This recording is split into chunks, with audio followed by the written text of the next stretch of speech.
Jason, how are you feeling today? Daniel, great to be here.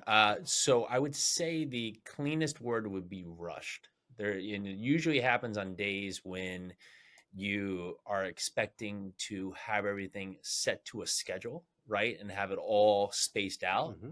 That that expectation, when it doesn't go as plans, right, creates that feeling of rushed, right? So today I wasn't expecting to have to go to one of our properties this morning, and that basically the travel time there, it was up in Nashville, which has a lot of traffic to get there. Well, just the drive there Okay. on top of all the other planned events there has now squeezed the day. And yesterday, my littlest, my 6 year old, had to have two teeth taken care of. So I spent the majority of the day just making sure I could be with him while he was at the dentist. So that added the complexity for some of the things that were due to take place yesterday on top of today. Okay. So thank you for the elaborate answer, first off.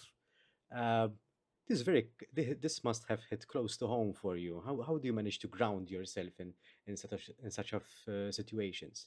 I've learned that there's many points, especially when you're in entrepreneurship, you're running your own businesses, that you can always be rushed, right? You can always be pushed because there's always the Mm. next thing to do. But usually what Yeah. happens when you are trying to keep a pace, right? When you're trying to push or catch up or do these things, is that you move past a level that you can perform at, and then a mistake happens or something happens that sets you back Yeah. even further. So the only thing you can do is just have your both your feet in the ground, go and complete the task at hand and get through this, right? And be present in the moment doing that. Because if, say, I was here right now and I'm here talking to you, and all I'm doing while I'm talking to you is thinking or reciting or just going through my mind 50 other things to do, right? Well, I wouldn't be present in this moment, right? But that goes to all those other points, right? So I wouldn't have, my best show here, or and but those other things, right? I'm not doing them actively, right? So it's a waste of headspace. So the only thing you can do is really ground yourself, put your feet in the moment, and just deal with the first thing in front of you, because that helps to alleviate the rush Mm. feeling. Because rush comes when you just feel like you have a lot on your plate, right? But many times we worry, we stress over it, right? We just think about it, but you're not actually doing anything. You're worrying about things that you're not actually actively dealing with, right? So the more you can go get one thing off your Yeah. plate, well, that starts to pull back some of the layers of the onion that's making you feel stressed, and then you do another one, and slowly but surely you get to a point where you've accomplished the core tasks that gets you back into what you find is your rhythm. So it's like finding the momentum. You're getting in the zone of sorts that you're getting yourself back into that routine, into the back that grind, if you may, for a lack of a better term here, just back into your rhythm, your momentum. Yeah. Many times you hear the word about like go grind and go work it out. But the thing to be cognizant of is that you want to make sure that you're doing things that have importance to them. Because especially when you have your own businesses, you have 100 to-do lists, right? You have 100 things to do, but we typically will go and focus on things that make us feel like we're accomplishing something, but they're not actually pushing the ball forward, right? we're, Mhm. we're not getting further upon our level of growth or our level of something that can help push the business forward. We're just doing a bunch of tasks. And so the biggest point is to make Mhm. sure that if we are going and grinding away, is that we're actually working at events or things or tasks that are serving a purpose to help us forward, and not just things that we're just checking the box for. Mm. And how do you identify these tasks? So if you're coaching someone, and I do some coaching as well on in my business. So in your case, in your approach, how do you help people identify these priorities, these purpose, this sense of this is what I need to do in order for me to get closer to what I need to do basically. Sure. Most of the time, we know exactly what we need to do, right? We're just putting it off because it's the most difficult thing to do, right? So it might be call that one client, or pull up that one spreadsheet and underwrite the deal, or have that meeting with an employee who's not hitting their performance levels, or you need to let go, right? So if you have a list of 20 things, what three on that list, or two, or even one, are massively important today to your business? Because many of these things, if you didn't do them today, there'd be no impact to your business. And so when you identify those things, then you could pull those one, two, or three things out, and then you ask yourself, why am I not doing this right now? what is coming here as a distraction? And because what usually is that there's resistance, right? Because we feel like just us doing the other 17 things makes us feel like we're accomplishing things, but really we don't want to Mhm. do these three things for some reason, right? It might be that it's something outside of our comfort zone, or we're afraid of success, right? So we're worried about us doing something because the result might be something good, right? But we're worried about that, or we're afraid of failure, right? And so Mhm. looking at those three things and just identifying what's holding us back, what is within us, and within there, then you can start setting up tactics, right? Start setting up habits or setting up some process to make sure that you're hitting these things first thing out of the gate. Because what we assume is that if we have 20 things to do, well, I'll just do those other 17 first because they're easy. But what happens is that you just mentally, right, subconsciously don't do those three important things. And then the next day you tell yourself the same thing. You say, oh, tomorrow will be better and tomorrow will be better. But you're not actually accomplishing something. You're fulfilling your day with things, but you're not actually accomplishing something. Mhm. So when we break down those three things, we identify why we're not doing them, and then what would be the first tactical step we could take right now to go to set some impact within those one, two, or three things. Mhm. I guess the takeaway here from what you're saying, is I love the three-step model. I think that's very effective. The takeaway here, for me at least, is that we need to make the goals very tangible. So the more tangible these are, the more we can feel them, especially with our senses, perhaps. It makes it easier for us to, first of all, relate to what we need to do, as well as it makes it more. Um, the accomplishment of it becomes a little bit more real, a little bit more clear, a little bit more visible. I think that really helps. So, Mm. from what you're saying, I think that's the most important aspect If you look at that your I took out of goals, it. where typically goals fail is that we set this lofty goal, right? But we don't take any of the action steps to do them, right? Because we can control the actions. We can't control the goal, right? So if the goal was pick anything, the goal was to make $1 million or get 50 new clients, right? We can't control whether that money comes to us, right? Or if these clients want to work with us, right? But I can control that today, I made 12 sales calls before lunch, right? And then tomorrow I'll make 12 sales calls before lunch, right? And I could just go through that list. Oh, did I make 12 sales calls, right? And then within that, how many now said yes or said no or said maybe, and what was my reaction? So I can learn from my results, but I can control the action. And each day I can check down, oh, I only made 6 today. Okay, well, why? Right? So that was a loss. So the next day I have to go back to making 12 calls. And then if I look at the controllables, then that's going to help me progress to where I want for that as a goal. But if my goal was that 50 clients, I'm constantly disappointed because I'm constantly afraid that, or just so far away from that goal that it's unrealistic to me. Where the 12 calls a day, maybe at least a one client or two clients, but at least I'm creating the win because each day I'm saying, oh, I made that 12 calls today. Okay, great. Tomorrow I'll make that 12 calls today. It's like running, right? If you're going to run, every week, you say, okay, I want to run a marathon. Well, if you're just showing them to do the marathon, it's probably going to be a pretty tough race. Maybe you'll do it, but you're constantly going to be defeated because you're not doing the work to be prepared for it. But you said, I'm going to run 3 times this week, Monday, Wednesday, and Friday. Well, then you can check it off. Did I run Monday, Wednesday, and Friday? Okay, I did. Then you start controlling those actions of how you're showing up.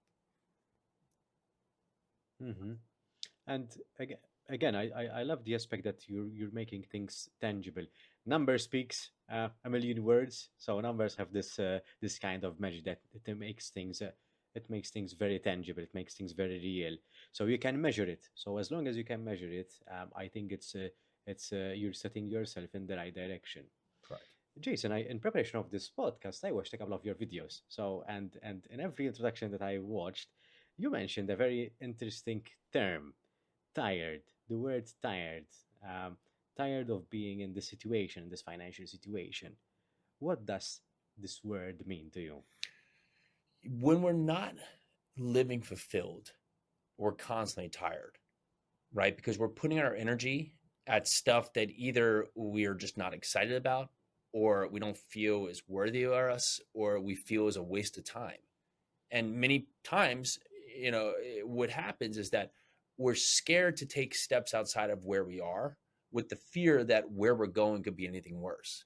And so we stay in these positions because the first thing is to break free of where we are, right?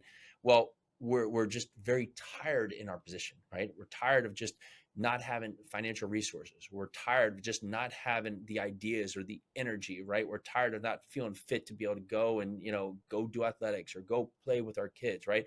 We're just tired of our circumstance. But many go through years just being tired. I'm tired of this, I'm tired of that, but they're not brave enough to make the changes. And the bravery might become, one is that, they know what to do, they just won't, right? Two is that they don't know what to do, so they just don't know where to start. Or three is that they're just not going to make the change regardless if they knew all the steps, right? And so typically when someone comes to hear me speak or to hear a podcast, is looking that we're trying to break the habits that no longer serve you. Because maybe you got to a place, maybe Yeah. you got to where you are today because you were doing something, right? Something to get where you are today, but it no longer serves for the person you are, the person you want to come to be.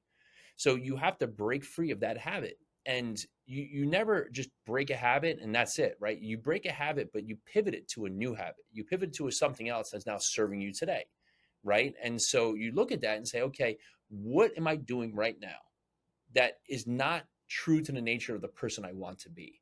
And so if you were on the left side of the fence with the person you are today, and the right side of the fence is the ideal future you, how is that person showing up?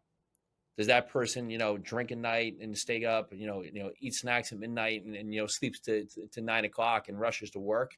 Or is that person, going to bed at 9 o'clock, right? Waking up at 6 o'clock in the morning, maybe, reading a book or doing some kind of form of exercise and setting a plan for the day. What is the differences? And then it's now creating the gap, right? The difference maker of where you are to where you want to be. Yeah. And that's the biggest point here, is that we can all have a better life, but many times we have to choose it, right? I can't rip through the camera and say, go do it, right? And even if I did, it would be one day.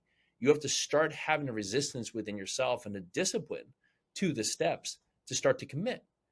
And when you can start to commit, it's the slow steps that build to the big steps that start to build the momentum, right? That start to build you to the new levels of you, that start to position you for greatness, that allow you to then start to magnify your results.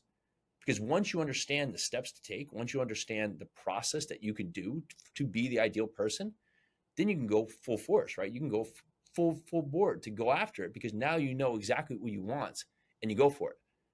But most of us stand confused because we don't want to be specific about what we want. Because the reality is, if it's specific, right? If I said today, I want to, go get, 50 clients. And so those 50 clients can make me $5 million. So I could go buy, this dream home and move my kids into it. That's a lake home, right? Well, now I've said something very real and I can now fail, right? I could fail from doing that, right? So it puts me on the spot, right? On the spotlight. But Yeah. our ego gets in the way because we want to say, well, I don't want to say that because like what my ego is going to feel hurt if it doesn't accomplish. But I have to get to my true self of what do I really want and how am I going to show up? Because my actions, I'm the one who's got to be responsible. I'm the one who has to be with me all day. I'm the one who has to sleep with me and wake up with me all day. I'm the one who has to be present with me all day Hmm. to understand that, you know, I can tell anybody anything, but my actions are going to prove the final word of the results. Hmm. Many people, at least from my encounters in coaching, find it very difficult to get in tune with their own true self. And personally, I use a similar analogy to the one that you use. So, um, even for myself, so this is something that I ask myself a lot of times. So when I'm in a y intersection of sorts, when I need to make a decision, I ask myself whether this decision will lead me to the future self that I envision. But for some people, this question or the answer to that question is very tough. Um, what would be your response to that? How would you tackle such a situation? So that's a great question, right? Where that question can fall flat is that if they're not truly sure where they want to go. And what that can Mm, be is that when you can't truly identify where you want to go, the other way to basically reverse that question is to go, what are all the things you want, you don't want right now? Because it's easy for us to sometimes say what we want, but it's very, very easy for us to say what we don't want. Well, I don't want to be living paycheck to mm, paycheck. I don't want to, rent this home because I'm in a bad area where my kids don't go to good schools, right? Yeah. I don't want to, have to worry about, being able to pay for a car if it's just going to break down every week, right? You can start to identify all the things you don't want. I don't want my kids, eating out every day because I just don't have time to cook for them, right? You can start to be very clear with what you don't want. And then from there, you can reverse the role to say, okay, these are the things I do want. And when you flip the switch on that, you can start to get a very clear picture because many of us have been trained. I was like this for years, where I led with the negative. It's very, it's conditioned into us to lead with the negative, Yeah. right? Oh, today is horrible. It's bad. The weather's bad. Oh, so it's Yeah. very easy for us to learn that. And when we learn that, well, okay, now we can identify what we don't want, but we start to reposition that into a frame to all the positives that we can have when we get there. And when you do that, then you can start to say, I had a friend say once that, it's hard for us to see ourselves, to see the label when we're stuck inside the jar, right? When you see a jar, you see all the ingredients and then you have the things inside. Well, we're basically in the Yeah. jar and all the ingredients are us, but it's hard for us to read it because we're inside of ourselves. So if you start to identify as all the stuff you don't want, then you can start understanding, okay, what are the things I'm doing right now that potentially, not looking at it negatively, not putting ourselves down, not saying, we're bad or good or anything in between, but we can start to point out some of the things that have led us to where we are. No judgment, just what have led us to where we are. Now, going forward, how can we adjust some of these things to have a better, hopeful response going forward that can help to start to slowly change our future? And when we do that, one step can lead to two steps, that can lead to three steps, that can lead to four steps. And lo and behold, life can change very seemingly quick, but very fast compared to how many years you've struggled and exactly where you are. Mhm. Jason, going back to the tiredness concept, this might be a little bit of a personal question. Hmm? Um, when was the time you last felt tired? So there you find tired in if anybody who has their own business, right? You're constantly you're the owner, the leader, and the janitor at the same time, right? Things come to you that usually you're the last person, right? Oh, someone doesn't know what to do, so they ask the next person, they ask the next person, right? And then they ask the next person, and they get to you, and they ask you, right?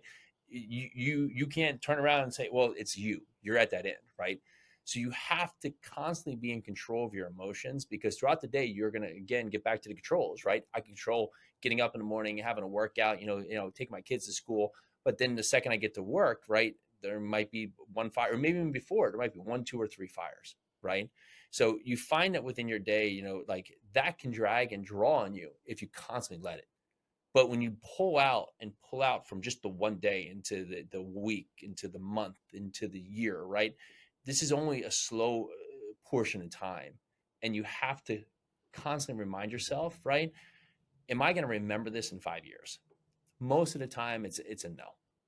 So I find that tiredness doesn't draw so much from work. Where I can feel, I'm not sure if you have kids. I have three little kids, right? And where you can find yourself tired, Not yet. not yet. Well, so where you find tired now is that, like kids are like having like someone said it very true. It's like having your heart, I like walking around outside you, right? So you feel so much for your kids, Okay. right? Like it's like, but so when they're sick, right? Like that's when you get tired. It's like when you can't help your kid in some way because they're facing something at the moment, Okay. that's where your energy Mm. can be expended in a very quick way because you don't want them to have that pain or the suffering or anything in between, right? So my little kid having his teeth out, his teeth dealt with yesterday, that's painful for a parent because you're at the will of what's happening there.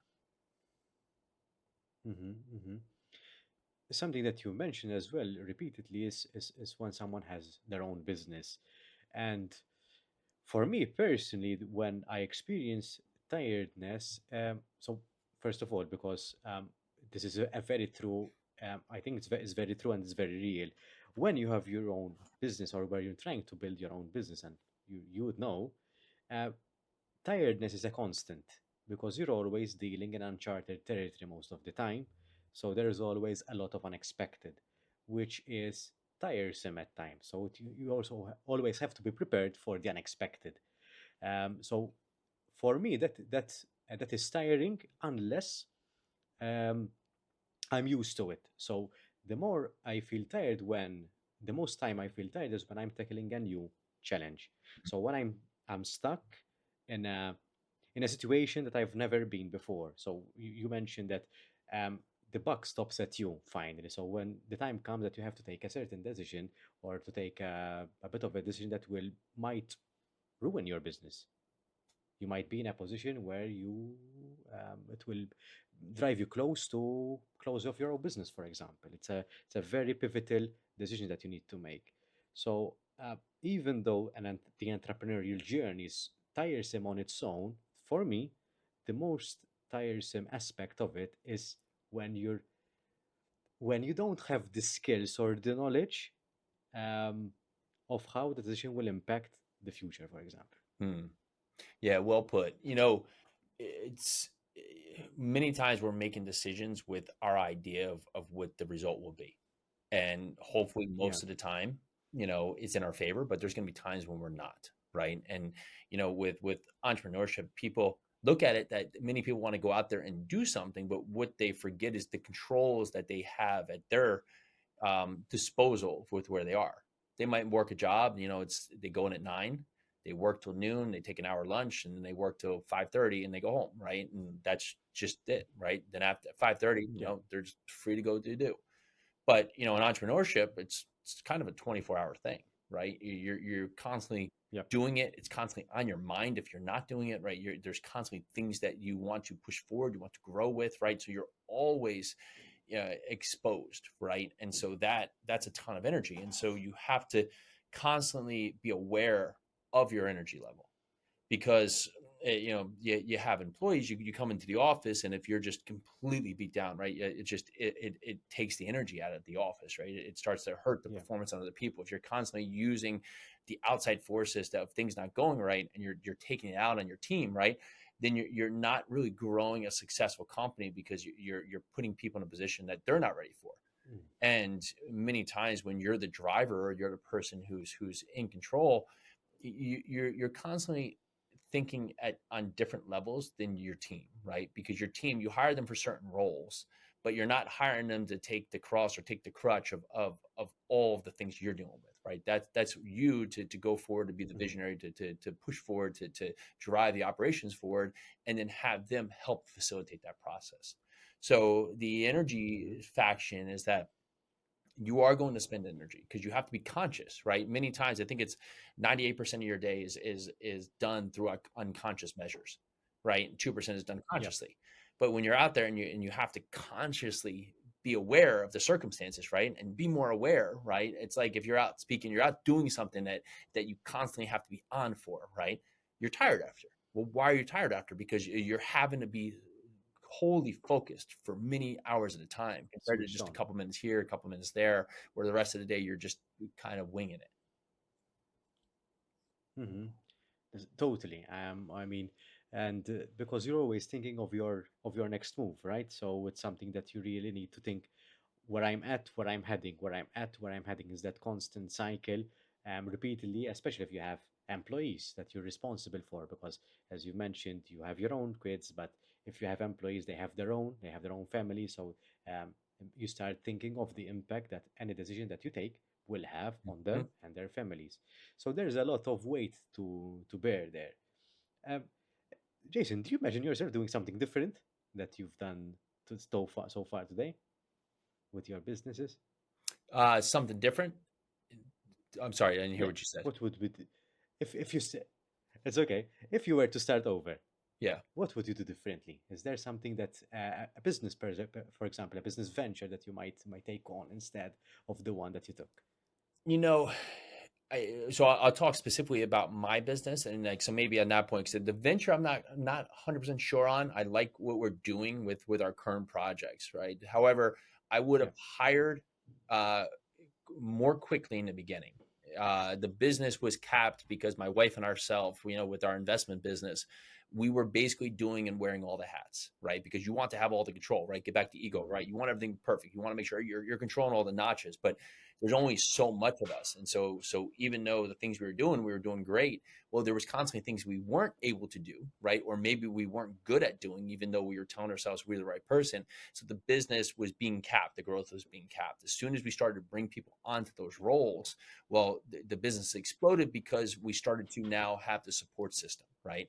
But past that, right, when I brought people on because we wanted to control the parts, I was tasking them. I was giving things for them to do, and what that did is that they would go do something and they would get to the end of it, but not really understand why they were doing it because I just gave them a task. And then they would have to come back to me for the next task and the next task. And as soon as I understood that leadership is about putting people in positions to help you grow and not just giving them tasks where they don't understand the reasons of the goal, right? Then Mhm. we started to explode. So bringing on people and saying, hey, here is the point or the focus. Here's what we want to accomplish. Here is how we've done it. However, I'd like your input on how we could do it this way better or do it your own way, right? What happened is I started to get great results from people because they would come back with a better philosophy or a better way or a better process to do it. And then they would have ownership of it because now they're committed to the task, they're committed to the process, and they're committed to the goal. And that's a very pivotal step, I believe, because many entrepreneurs are afraid of taking that first step. So the first step would be from employment to self-employment, that you're running your own business, you're doing your own thing. But then the next big step is having someone else do an aspect or some aspects of your job, and that can be scary because, as you said, you start losing some elements, some aspects of control. And but then the way I see it is that you start focusing on the things that you're really good at and that you really enjoy. So I think that's a very positive cycle to be in. You're doing the things that you're good at and doing the things that you enjoy. And I think that's where you can shine as a business owner then. You think like you actually you get back control in a way when you give control away because you get back to control of the things you should be doing because many times you're doing a lot of things that you shouldn't be doing, right? I shouldn't be, Yeah. going and doing all the bookkeeping and then running to Home Depot and then, calling up, the tenant, right? I shouldn't be doing these 50 tasks that there's some other person that's a great role for them. They love doing it, right? They're fully committed to it. Like they're all day, they're ready for it, right? And I'm taking away that job from Hmm. them because I want to be in control. And so what happens is I'm out of control because I'm doing this, I'm doing that, I'm running around, I'm just crazy because I have all these things that I have to get to that are all seemingly fires, but they're fires because I'm not really in control, right? And so when I can put people in control positions, I start to get back my controlled focus on how to expand and grow the business. Hmm. On this note, Jason, what does success look like to you now that you've accomplished and opened multiple successful businesses? What does success look like to you? I've been thinking a lot just about the way I'm raising my kids, right? Because they're watching, right? They're slow, they're watching. So success on a level, Yeah. right, is more preparing my kids to be able to make good decisions in the future. Because many times, when you're out there, you realize how you've made poor decisions because of just how you grew up, right? How you were conditioned as a child, right? Yeah. Just your upbringing. And so I'm not saying that I'm going to tell my kids how to make good decisions, but I'm going to prepare them so they're going to be ready to hopefully be prepared to make a good decision when it comes, right? And that's the biggest part Mhm. of success is just seeing kids who can grow up in a good way, in a good fashion, in a good light, with good values, with good morals. That will really prove that what I've done was successful. You've mentioned your kids quite a lot. I can see that they are very important for you, as they should. Um, how, in the eyes of your own kids, how would you like to be remembered? Hmm.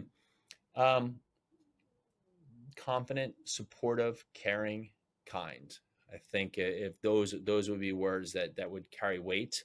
That I was strict on them with things that I believe they need to um, very much have in place in their life. But I was also caring and understanding that mistakes happen, and Hmm. it's the lessons that they'll learn from them that really is the important thing for them to carry forward. Nice. Thank you for sharing that, Jason. I appreciate it. That these are quite personal Sure. questions. How are you feeling about these questions? Oh, good. You know, it's All what right. it is that it, part of our message is that, especially with my message with Live 100, is that I want people to understand that, there is a more fulfilling life if you choose it, right? If you have a great life, Mm-hmm. fantastic, right? Good. But at a certain level, many times in life, it might be family, it might be fitness, finances, your faith. There's something that is missing the mark, right? And you know it, but you don't want to truly acknowledge it until you do, until you say, Mm-hmm. you know what, life's okay, but why live okay, right? Why live okay when you could live great? And talking about these things, right? Yeah. There's been points where I've had lessons in all of these factions, right? All these factors, all these parts, right? I constantly am learning in all these parts, right? Like I'm not perfect by any means. I have just lessons that I'm constantly learning, right? And reinforcing and trying to grow within myself. And I'm sharing with, others the lessons that I've learned with the hope that it can fast track somebody else, right? It's not going to make them there, but it can help them instead of going, through 50 steps to get to goal, maybe they can go through six. And that six can be the six steps they need instead of trying out 44 others that really aren't beneficial for them. Mm-hmm.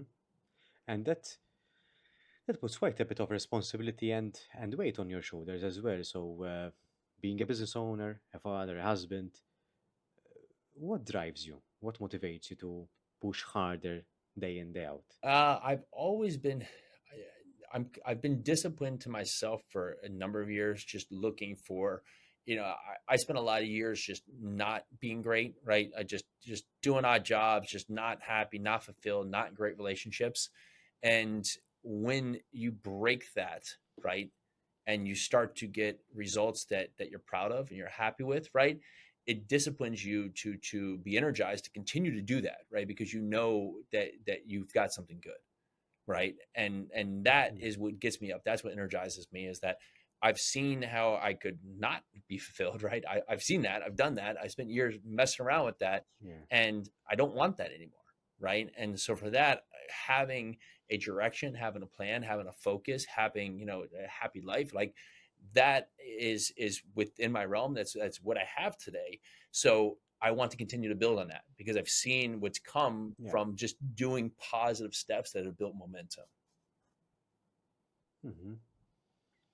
Before I move to the next question, Jason, just a side note here.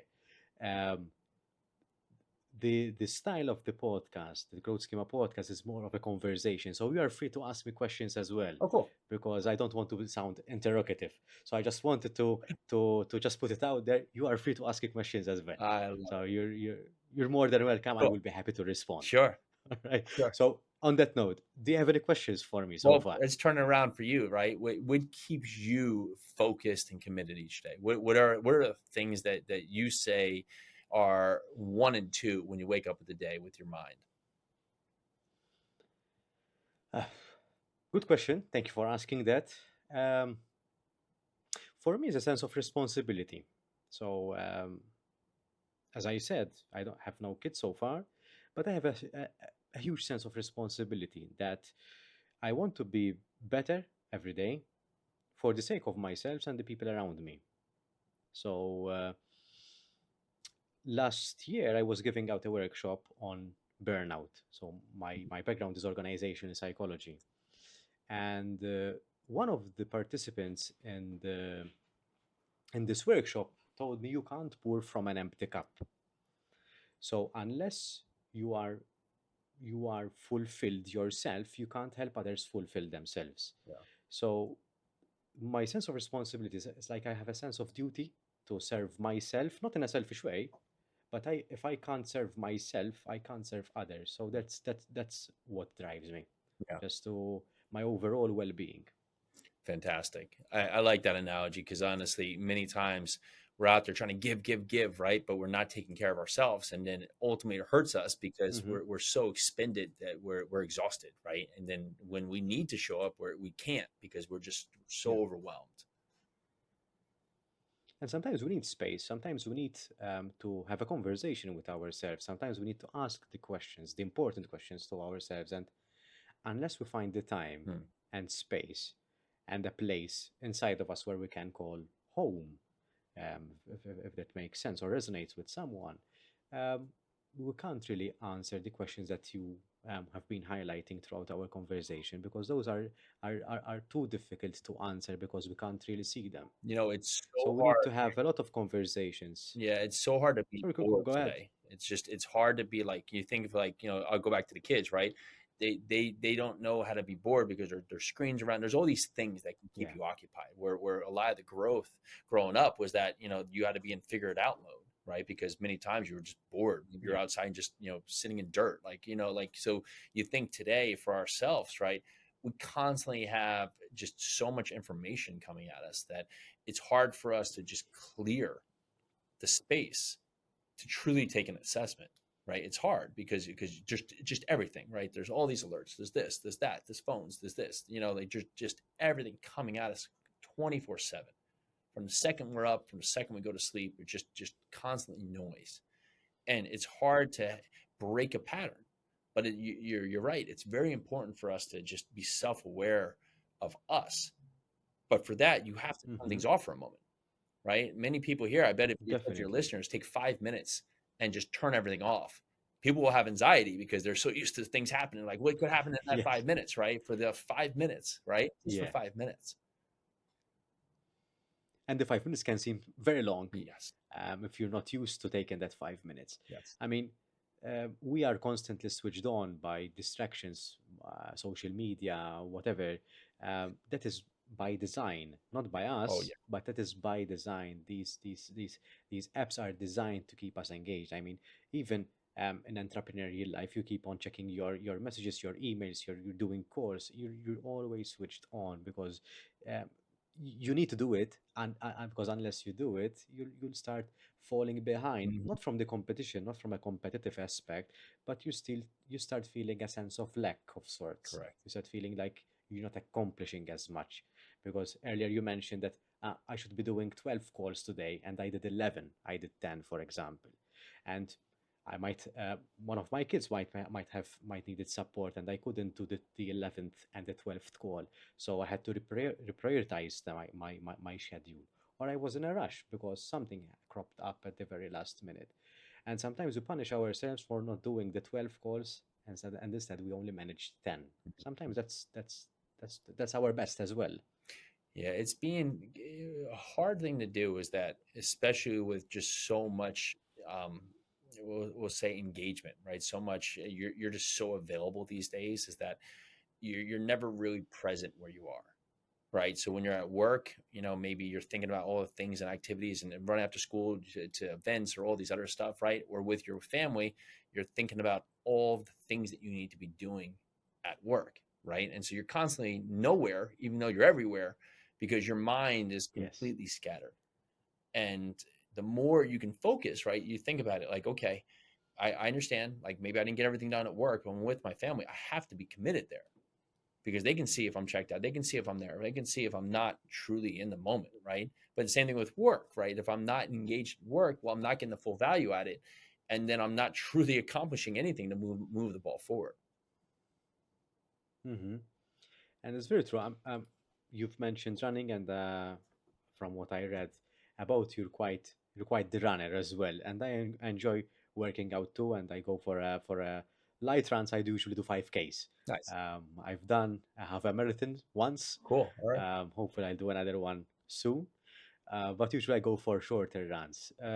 What does training mean to you? How do you manage to find the space, the quiet time to be with yourself through training?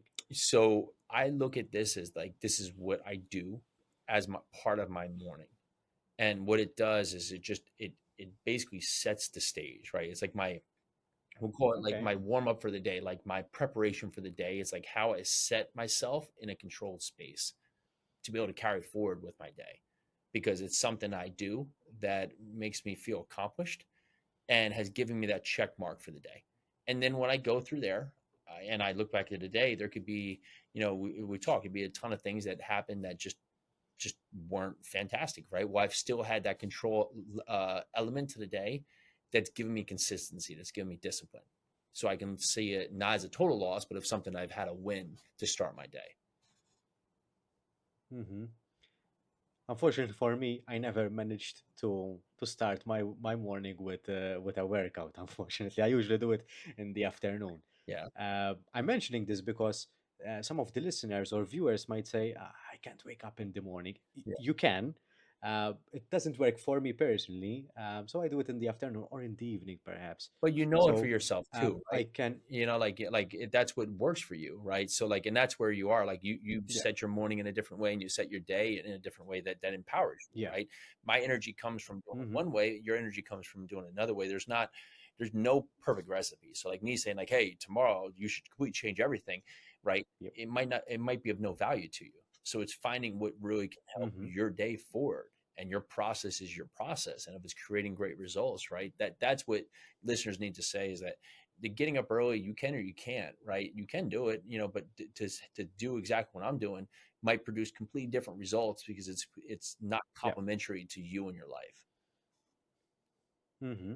I think the most important thing is that in the morning you start off with a positive affirmation. Mm, So if not with a workout, you start your day with something positive, not in a delusional way, but at least you something that you're showing gratitude that you woke up in the morning. That okay, um, I'm still here today. That's something to be thankful for. yeah. I have my kids here, so it's something that to be thankful for. So starting your day with a positive affirmation, I think will set the scene as well. Absolutely. It, it's very easy to replace positive with negative, but it's very hard to replace Hmm. negative with positive.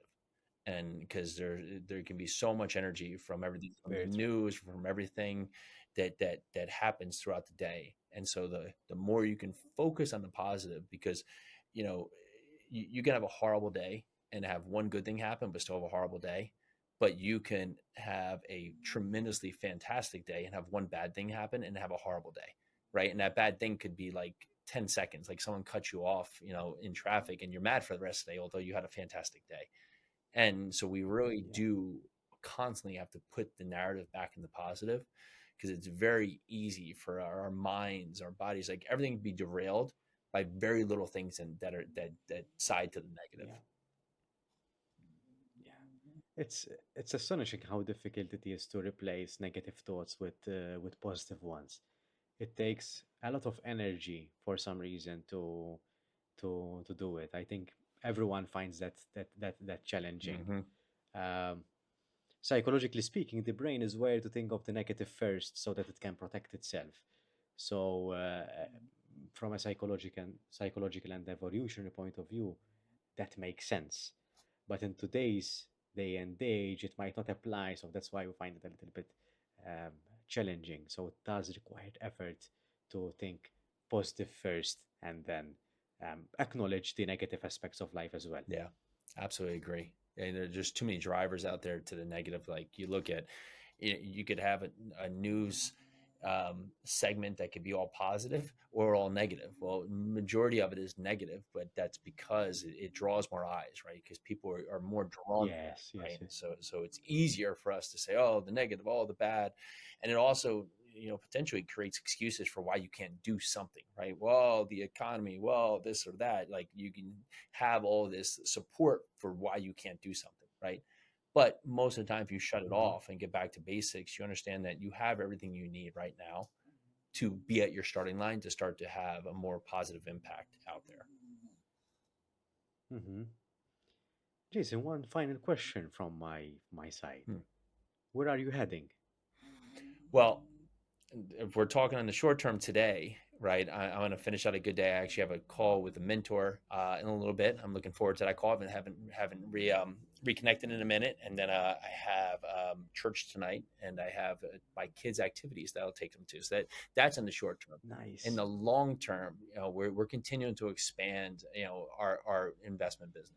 We've brought a lot of investment properties here in the southeast of the U.S., mainly here around Nashville, Tennessee, and we're looking to continue to expand that. And so if we can do that, we see it as three ways. One, we make these places better to live. So it makes the tenants, have a better place to live. Two, it creates a great return objective, because the place is now better for the property, which three Yeah. entail creates better investment returns for our investors. So it's a three-prong approach that all meets and helps each other.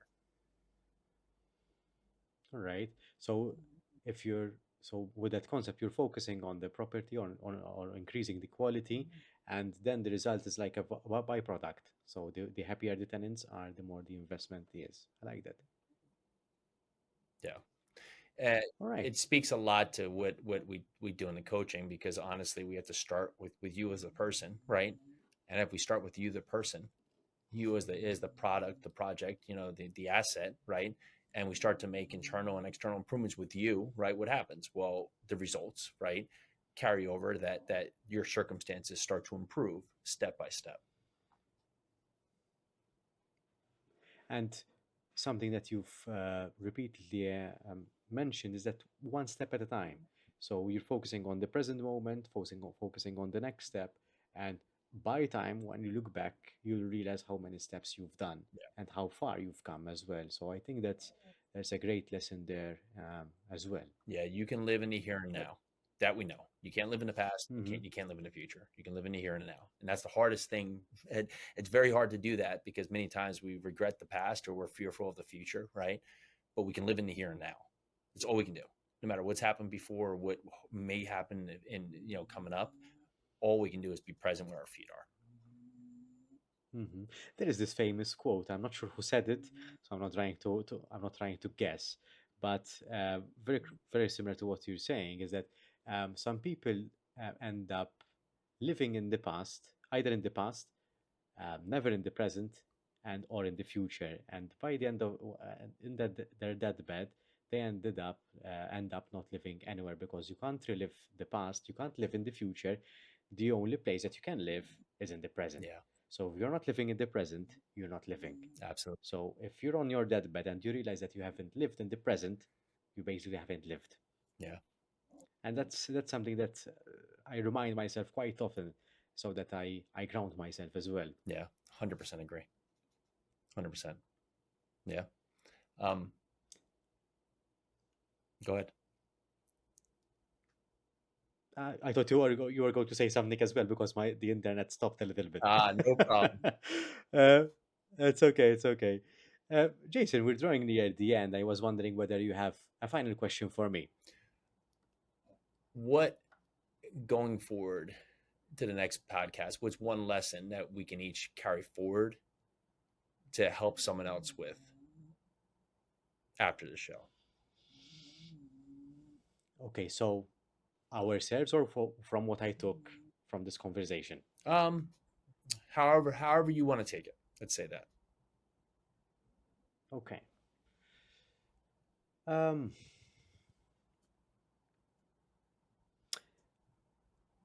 I think being present. Um, Sometimes, and I was having this conversation this morning with my colleague.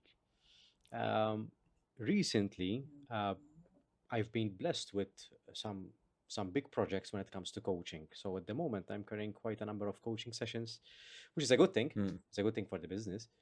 Uh, but when you're in a position where you have to listen to so many people and so many stories, sometimes you feel a little bit detached Hmm. in some cases because you're spending most of the day listening. So it can feel a little bit desensitized. Not sure how I can explain it better than that you would understand because you do coaching as well. But for for those listeners who don't do coaching or engage in this kind of conversations, um, it can feel um, tiresome but fulfilling at the same Yeah. time. Um, Anyways, going back to your question, I feel um, I can do a better job with making sure that I'm grounded all the time, Hmm. that I'm with the person all the time, because when I'm with the person, I can meet them where they are, and by meeting them where they are, I can guide them better. Hmm. So that's something that I can definitely do and keep in mind Yeah. for the next podcast and in my in my job as well. Thank you for that. How about you? I think that's true. You know, like you do when you talk with people with the goal of providing a solution, right? You take on a lot of weight they're carrying, right? And so many times you're taking on the full spectrum of their weight, right? With hopefully um, trying to be able to navigate a solution for them or a different path from what they're on, and that can be very trying because their problems, although they're not your problems, can feel like your problems because you're trying, you Mm, know, you're trying at every faction to give them the results of a different response from what they're getting today. mhm. So we give each other a pat on the back on that. Exactly. Jason, thank you for being part of the show. Thank Thank you for being on the Growth Schema podcast. It's been an enlightening conversation. You've asked me some interesting questions that have never asked before. So thank you for that. Hopefully, it was a pleasant experience for you as you. well. Absolutely.